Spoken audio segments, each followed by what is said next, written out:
રાજકોટ મહાનગરપાલિકાની સ્ટેન્ડિંગ કમિટીની બેઠક મળી। દર અઠવાડિયે મળે છે રાજકોટ મનપા સ્ટેન્ડિંગ બેઠક। 13 દરખાસ્ત બેઠકમાં 17.91 કરોડના વિકાસના કામોની દરખાસ્ત મૂકવામાં આવી।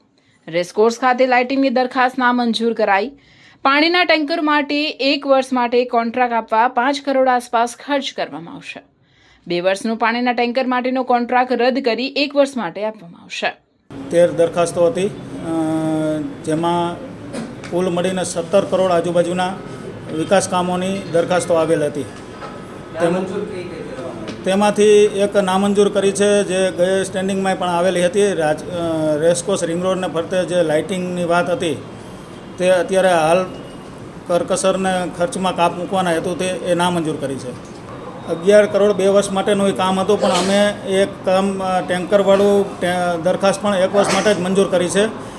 વેસ્ટ ઝોનમાં લગભગ 4 થી 5 મહિનામાં પાણીના ટેન્કર સંપૂર્ણપણે બંધ થઈ જશે। જેમ એનિમલ હોસ્ટેલમાં જ્યાં અને જ્યાં દબાણવાળી જગ્યાઓ છે એ અમુક જગ્યાએ જ નોમિનલ ટેન્કર જશે, બાકી લગભગ રાજકોટ કોર્પોરેશનમાં 670 કિલોમીટરની ડીઆઈ પાઇપલાઇનનું કામ પૂર્ણ થઈ ગયેલ છે, જેમાં કનેક્શન આપવાના જ બાકી છે। એટલે વહેલી તકે એ કનેક્શન અપાઈ જાય એટલે ટેન્કરો સંપૂર્ણપણે ટેન્કર રાજ ઓછું થઈ જાય એવા પ્રયત્નો છે રાજકોટ મહાનગરપાલિકા। 1 વર્ષનો ખર્ચ 5 કરોડ આજુબાજુનો છે।